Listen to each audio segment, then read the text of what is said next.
And check out this video from Belmead, Tennessee. It was taken on June 10th. The driver says he started to sneeze several times, causing him to lose control of the vehicle, collide with a culvert, and roll over.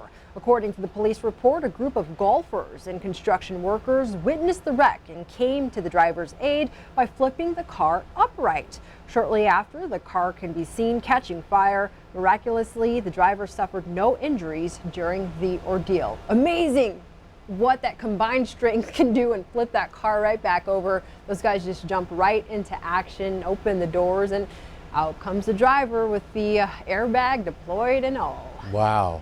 Yeah, amazing video. But I have some pretty strong sneezes, so I can kind of understand what happened there in that car. It'd either be a sneeze or a moth in the car that really gets to me. But if I'm sneezing, I'd probably pull over. I don't think I'd want to be in a car with a moth and you. No. No, that for sure would Face be your tumbling. fears. Yeah. No, thank you. All right.